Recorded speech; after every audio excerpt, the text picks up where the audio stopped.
All right, here we go, guys, and forgive the windshield today. It's a rainy, overcast Sunday morning, July 4th weekend, and we are going to see what we have from a boats on the road perspective. I only have one confirmed boat. It looks like a Mako.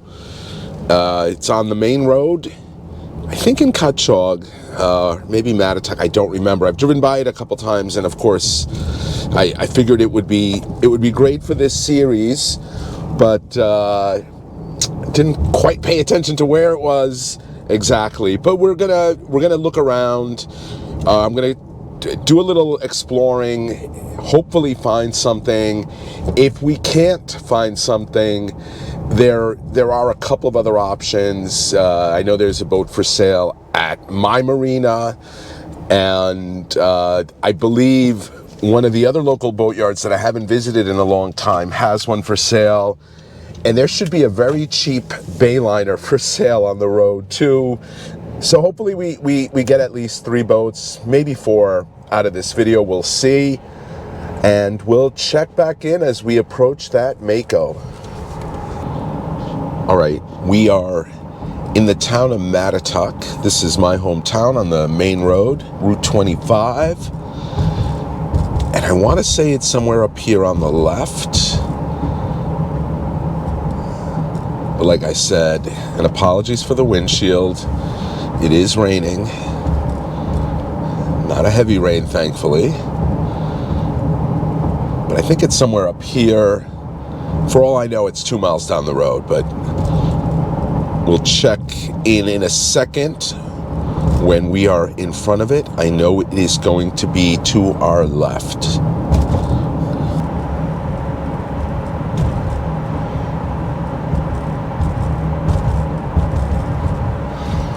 And I just passed it. So it was in the town of Cutchogue. This is a few minutes after that little intro. Let me turn here.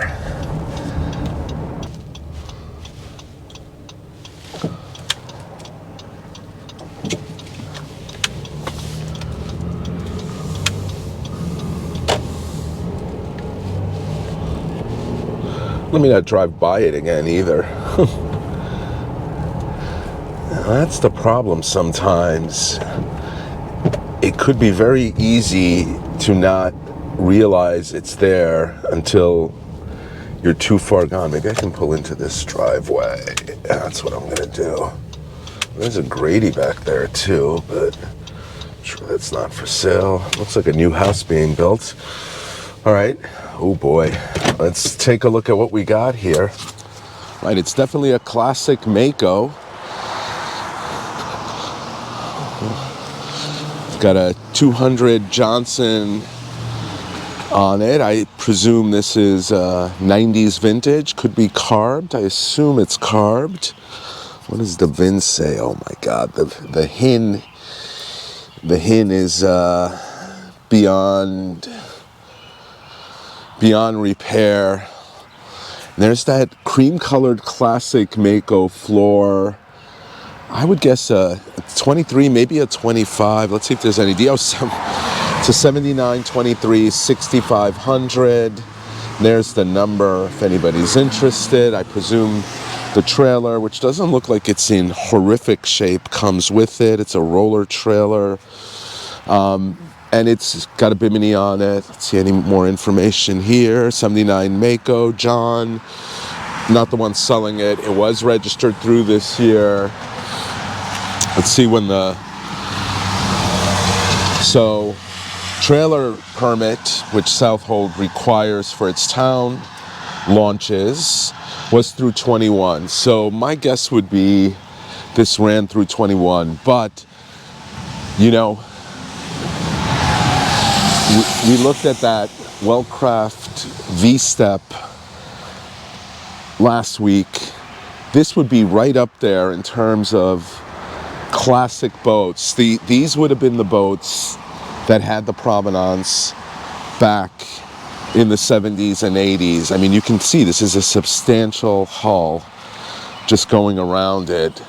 Big deep entry, lifting strakes under there. I mean, these were the boats that people wanted. If you wanted an offshore fishing boat, this would have been high on your list. 6,500 is not a bad price. Obviously, we don't know about the engine. And Mako, for those of you that know, has a very interesting history. And look, somebody did want to take care of it. You can see covers for the pedestal seats here, for the console, for the front area. It looks like it has a windlass up there too. The big thing with this, really, you know, the boat doesn't look great, but if you don't care about aesthetics, it's going to be that engine. You know, if it's running, you can get on the water cheap. If it's not running, yeah, then you got a problem. Although these are relatively easy to rebuild. You know, if you're serious about this, you may want to consider a used or new engine and have a classic boat at a decent price. But Mako has a great history. They, like I said, they were one of the top brands. The, you know, Seacrafts and Wellcraft, Grady White too. There were a number of builders that would have been considered. Robalo, I'm going to be thinking of them as I talk. Where if you wanted a really good fishing boat, this is what you got. And in the early 90s, don't quote me on the year, maybe 93-ish, Bass Pro bought Mako. And, you know, if you rummage through the Hull Truth, you will see a lot of nightmare stories about the newer Makos. And in fact, even though really legendary fishing folks like George Poveromo represented the brand, if you go to Mako's website now, they're down to one model, a 221, I think. Don't quote me again. I think they're 214 or whatever they call it. And it's kind of sad that a once legendary boat brand has really turned to crap. And again, the folks that own the newer brands, they just, there seems to be a lot of them with nightmare stories. Obviously, it's not going to be all of them, but the quality control, the cost of building these boats, the time and effort, the material, the corporate company took over, and really, it kind of went to crap. And one of these older ones really still does hold a lot of value, even if not in Bristol shape like this one. Honestly, though, a lot of this, you see some of the mildew, the grime. This is a weekend's work to clean it up, to detail it. The big thing, like I said, and the classic old wooden touches throughout. This would really be about how that engine runs, if it runs, and yeah, if it does, you know, you got a decent boat at a really good price. If it doesn't, then you're looking at a project. Repowering, my guess would be the deck may need a little help. I don't know. Obviously, I'm speculating here. But yeah, this is one of those boats that people would have clamored for in the 1970s and 80s, and it's really unfortunate what's happened to the brand. And maybe I'll have some links from the Hull Truth talking about that, and we'll go over some of the nightmare stories on the more recent ones and show the Mako website how, you know, even though they were building boats into the low 30s foot range, it's really just that one model now that's available. It's very sad, actually. All right, let's see what we find next. And yeah, here we are on the Mako website, and you'll see the 214. That is the only brand they have left under offshore, under the offshore boats category. Now, to be fair to them, we'll see right here, they do still sell some inshore models. I did not realize that. Reasonably priced too. But as I mentioned during the boat overview, if we go to a big boating website like thehulltruth.com, we're going to do that right now, and, you know, look at some of the comments and discussions around it. A lot of folks with experience with the brand complain bitterly about how the brand went downhill after it was bought by Bass Pro. And we'll talk about that actually a little more later with the next brand. We're going to look at a Pro line in a second that I randomly stumbled across. And yeah, that's unfortunate. When you start seeing these legendary boat brands being bought out by corporate entities, typically one of the things they look to do, and again, we'll discuss it more in a second, is cut costs where they can, and often that involves, the boat not being built as well as it should be. No driving portion. I just made a random turn, did not have the camera on. I'm on Pequash Avenue in Cutchogue, literally the same street that Mako was on. And here we go. What do we have here? A Pro line, a 25 Pro line. 25 Pro line, 9.5 beam, 89, 15,950 or best offer. This is at somebody's house. Hey, there's the number. Again, not a bad deal. Not a bad deal. Canvas looks like it's in good shape. Rod holders, big 25 footer, man. This is a substantial boat. Does have another roller trailer. They're big on roller trailers here on the North Fork of Long Island. And I got a fly on my camera.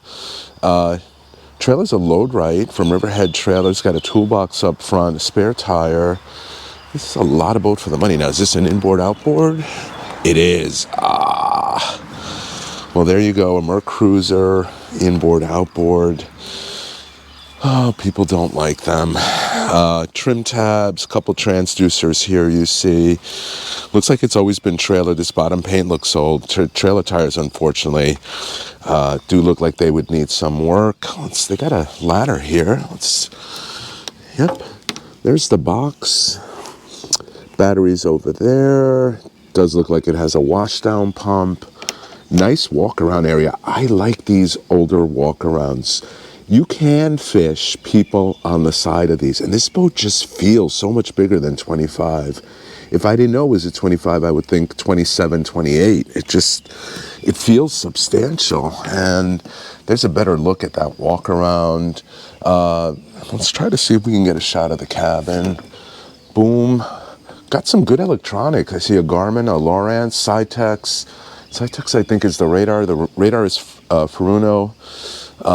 Nice enclosed area, though. There's an electronics box up there, too. Rod holders galore here on this Christmas tree setup. You got 4 on top, 3 on the side. So 6 and 4, 10. And you got a couple in the gunnels. There's one up there that's clamped on. Hey, listen, if you can live with that, an inboard outboard, and obviously we don't know how it runs, again, not a bad price, $15,950. And I left Proline out of that discussion on the Mako, but that's another brand that was extremely popular in the 70s, into the 80s, even into the 90s. And it's been bought out and sold and resurrected so many times. I believe maybe even at one point Fountain owned them. Don't quote me on that. I could be wrong. But, at some point I believe it went under private equity ownership. And it's not a knock on the private equity guys, but when they buy these brands, they're looking to flip them. Usually they're looking to, cut costs where they can and sell it for more than they paid for it. They come in, they change the management usually. And this boat, though, if you can live with the inboard outboard at under 16,000, there's a windlass up there. There's a davit as well. I mean, this is a big spotlight up there.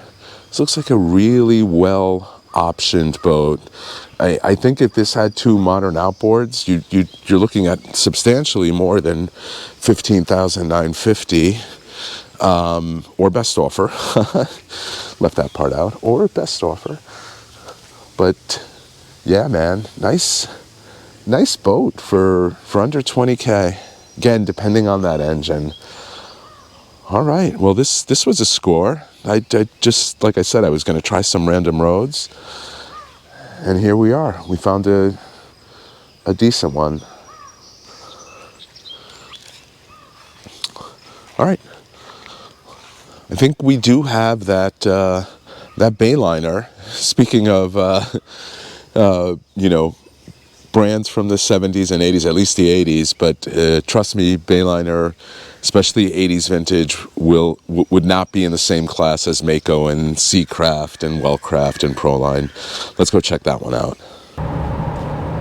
All right, and we are approaching Chuck's Fiberglass, just a couple miles down from those two boats we just saw. And I did see that looked like an older Bayliner. Oh, this is going to be fun. There's Chuck's Fiberglass, and yeah, I'm being a little bit of a jerk here because Bayliner, and apologies to those who own one, but they, especially the older ones, do have the reputation. Oh, and it's another inboard outboard, of being the Yugos of the boating world. But let's see what we got here. And you know, I sounded like a jerk saying that, but now that I'm up close to this, it actually doesn't look that bad. Looks like the trailer's in decent shape, the usual rust up here in the Northeast. Another roller trailer. Jesus, that's 3 boats, 3 roller trailers. I'm personally not a fan. I know it's a lot easier to get them on and off, but my concern is if the strap ever breaks, bye-bye boat. It just slides right off. A little dual console setup. Cushions look like they're okay. There is some grime on them, but you know, out here in the elements, again, that's something that could be detailed out usually. If I had to guess, 18 feet. It was registered a number of times. See, it's good through 24 for the current owner. If you bought it, you would have to redo it.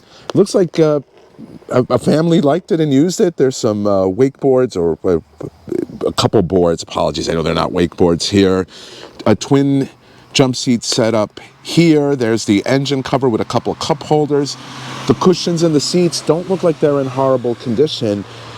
I mean, honestly, out of the 3 boats we saw, this might be the one that's in the least rough condition. There's a bimini on top too that's in really nice shape. Let's look at that for sale sign. If I had to guess on the engine, I would guess a 3.0 Mercruiser. I would guess this is an Alpha 1. I don't know. Those of you that know these inboard outboards, you can tell me if there's a way to tell what kind of outdrive it is. You know, typically Alpha 1, Bravo 2, Bravo 3, aluminum prop on it, a decent dead rise on it actually.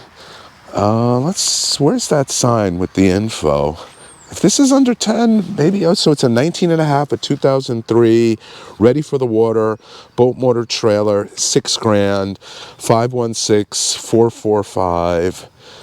516-445-4233. Guess what, guys? Here I am,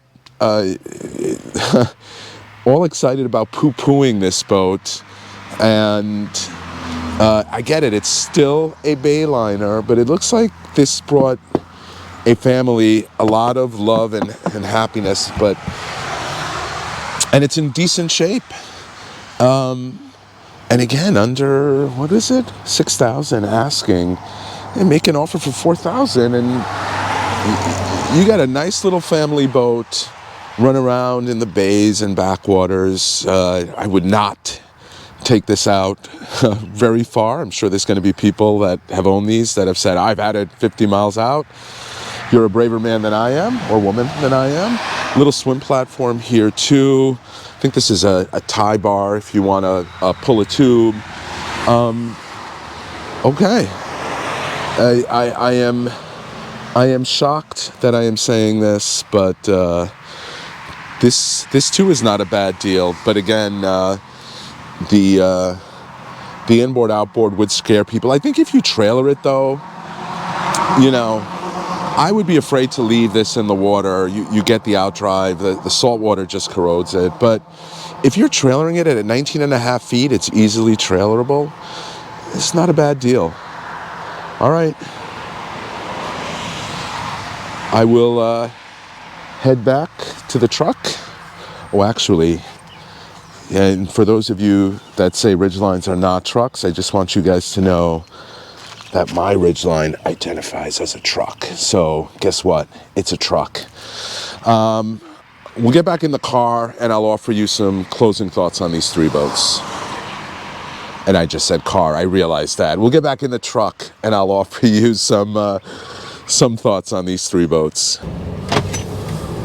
All right, just pulled out of Chuck's Fiberglass here in Cutchogue, driving back west. Thoughts on the three boats. I can't believe I'm gonna say this, but if it were my money, because I don't want a project boat, I don't want, and look, this is presuming all three have working engines. Let's just presume that.